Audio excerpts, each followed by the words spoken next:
Salam saudara, jumpa kembali dengan saya di channel Cross Christ. Saya Peter Prayuda, khusus mengasuh akun YouTube channel ini untuk program menuju kedewasaan gereja, menuju kedewasaan jemaat, supaya jemaat tidak mudah tertipu, tidak mudah heran, dan tidak mudah dikelabui oleh nabi-nabi palsu, pengajar-pengajar palsu, pendeta-pendeta palsu. Nah, kita masih membahas dalam tema yang sangat seru, yaitu disiplin gereja. Pada video sebelumnya kita sudah sampai kepada apa maksud dan tujuan disiplin gereja, dan kita sampai kepada yang kelima, yaitu anggota gereja atau pelayan atau hamba Tuhan yang jatuh di dalam dosa atau pelanggaran, baik disengaja maupun tidak disengaja, diberi sanksi atau hukuman. Itu bukan tujuan untuk dimatikan, bukan tujuan untuk dienyahkan, bukan tujuan untuk disingkirkan, tetapi tujuannya adalah menolong, ditolong, mengasihi, dikasihi, memulihkan, dipulihkan, lalu diutus dan mengutus orang yang telah dipulihkan itu ke medan pelayanan. Saudara, sinode harus punya satu badan ini. Gereja harus punya satu badan ini yang khusus menangani tentang pelayanan disiplin gereja, supaya orang-orang ini, kalau dia sungguh-sungguh jemaat asli, pelayan yang asli, bukan yang palsu, dia harus segera ditolong, bukan dibiarkan hanya ditonton saja. Nah, yang berikutnya, yang keenam, kalau tujuannya adalah sedemikian mulia, maka orang yang terkena sanksi disiplin gereja atau siasat tidak perlu merasa bahwa masa depannya sudah habis, sudah sirna, sudah katam, sudah selesai, sudah lenyap. Justru harus selalu mengingat bahwa kasih, pengorbanan, dan pengharapan di dalam salib Kristus itu terus melimpah, terus ada, terus cukup untuk mengampuni dan memulihkan, lalu memperlengkapi seorang yang melanggar itu untuk berangkat ke medan pertempuran pelayanan kembali.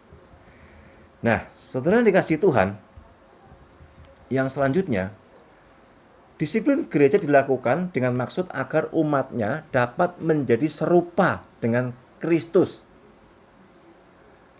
dalam persekutuan dan sanggup melakukan kehendak Tuhan di dunia ini.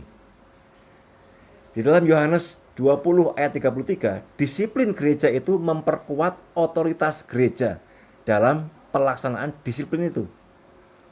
Paulus menyebut disiplin atau hukuman itu bagi kesehatan. Jadi disiplin itu diberikan sanksi itu dengan maksud dan tujuan adalah supaya gerejanya tetap sehat, terbebas dari virus ajaran-ajaran yang menyesatkan, yang menghancurkan dan meruntuhkan persekutuan atau tatanan yang sudah dibangun. Disiplin gereja mencegah dosa yang menjangkiti seluruh jemaat. Jadi kalau asumsinya apa? Kalau satu pelanggaran, satu dosa yang tidak dianggap serius lalu dibiarkan, itu bisa menular dan menjangkiti. Ingat video saya sebelumnya, itu bisa menular dan menjangkiti. Paulus pernah dan Yesus juga pernah membahas tentang hal ini, yaitu tentang ragi. Ragi itu adalah sesuatu yang bisa menjalar, yang bisa mengembang tanpa orang itu tahu, tanpa orang di sekitarnya mengetahui bagaimana ragi itu berkembang, menyebar. Di dalam 1 Korintus 5 ayat 6 sampai 8, Alkitab menyatakan bahwa ragi merupakan lambang dari dosa. Ragi yang ada itu harus dibuang sesegera mungkin sebelum merusak seluruh adonan. Jadi kalau satu orang atau 10 orang menyesatkan atau merusak persekutuan tubuh Kristus, 10 orang itu atau satu orang itu harus dipanggil, dipisahkan, dan diberikan sanksi terlebih dahulu. Nah, Paulus menyarankan agar umat Tuhan tidak bergaul akrab dengan orang-orang berdosa secara terang-terangan. Kenapa? Itu di dalam 1 Korintus 5 ayat 11. Bahkan Paulus menyarankan agar umat Tuhan yang bersalah terhadap firman Tuhan itu harus diserahkan kepada iblis. Ini Paulus memberikan sanksi yang paling keras, sanksi yang paling akhir, yaitu berdoa tubuhnya diserahkan kepada iblis, supaya apa? Supaya jiwanya diselamatkan. Diserahkan kepada iblis, supaya tubuhnya binasa dan jiwanya diselamatkan. Ya, kalau perlu melakukan pengusiran terhadap pelaku kejahatan. Nah, pergaulan yang buruk merusak kebiasaan yang baik. Di dalam 1 Korintus 15 ayat 33. Saudara kasih Tuhan, disiplin gereja sebagai alat untuk menegur dan menyadarkan seseorang akan dosanya. Jadi ini tujuannya. Maksudnya seperti ini. Kalau seseorang itu dipanggil, ditegur, orang itu menerima teguran, itu menyadarkan seseorang akan dosanya. Nah, disiplin gereja yang dilaksanakan itu dimaksudkan dengan tujuan agar nama Tuhan tidak dipermalukan di muka bumi ini, tetapi dipermuliakan. Dan orang-orang melihat, oh ya, sungguh benar bahwa Tuhan ada di dalam kalian. Tuhan ada di dalam gerejamu. Kenapa? Kesucian tetap diutamakan, keadilan tetap dijunjung tinggi, kebenaran tetap ditegakkan. Nah, saudara kasih Tuhan, pelaksanaan disiplin gereja bagi anggota gereja berdasarkan nama Tuhan di dalam 1 Korintus 5 ayat 4, 5, dan 7.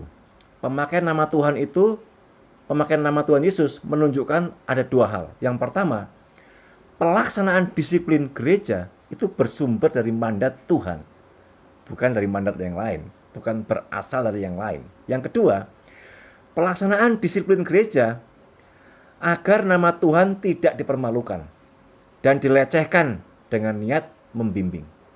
Jelas, saudara? Tidak ada dalam teori-teori disiplin gereja yang dirumuskan oleh para ahli, oleh para teolog, oleh para bapak-bapak gereja, tidak dengan maksud untuk membinasakan atau mengenyahkan anggota gereja atau anggota tim pelayanan yang sedang jatuh, yang sedang melanggar aturan. Saudara dikasihi Tuhan, disiplin gereja merupakan tindakan Alkitabiah. Jadi gereja yang melaksanakan disiplin gereja itu maksud dan tujuannya ingin memproklamasikan kepada dunia bahwa gereja ini melaksanakan mandat Alkitab, melaksanakan perintah Tuhan. Lalu bagaimana dengan gereja yang tidak melaksanakan disiplin gereja? Yaitu namanya gereja yang diskriminasi. Satu firman dilaksanakan, satu firman tidak. Mungkin dengan banyak pertimbangan macam-macam, mungkin kalah wibawa, mungkin kalah uang, mungkin takut, mungkin cemas, mungkin gundah, dan sebagainya. Ingat bahwa disiplin gereja itu adalah tindakan Alkitabiah.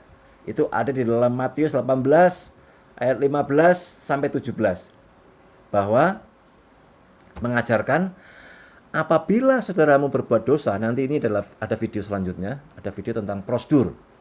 Apabila saudaramu berbuat dosa, tegurlah. Tegurlah dia di bawah 4 mata.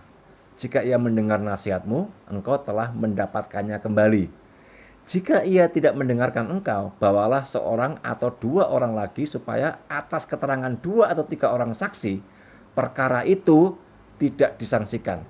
Jika ia tidak mau mendengarkan mereka, sampaikanlah soalnya kepada jemaat. Dan jika ia tidak mau juga mendengarkan jemaat, pandanglah dia sebagai seorang yang tidak mengenal Tuhan Allah atau seorang pemungut cukai. Nah, saudara dikasihi Tuhan, jika saudara dan saya sebagai pihak yang melanggar peraturan, melanggar firman Tuhan, kita harus siap menerima disiplin gereja, menerima sanksi. Tapi jika saya dan saudara tidak ada pelanggaran sama sekali, dan saudara tiba-tiba mendapat sanksi, itu jelas perlakuan tidak adil. Itu jelas perlakuan yang sewenang-wenang dari pimpinan saudara. Saudara, apa yang saudara perlu lakukan? Saudara berdoa, minta hikmat Tuhan. Tetapi jika saudara sungguh-sungguh melakukan pelanggaran, jika saudara melakukan penyimpangan, dan itu tertulis di dalam anggaran dasar rumah tangga, di dalam standar operasional prosedur di sebuah gereja, ya saudara harus siap menerima sanksi apapun.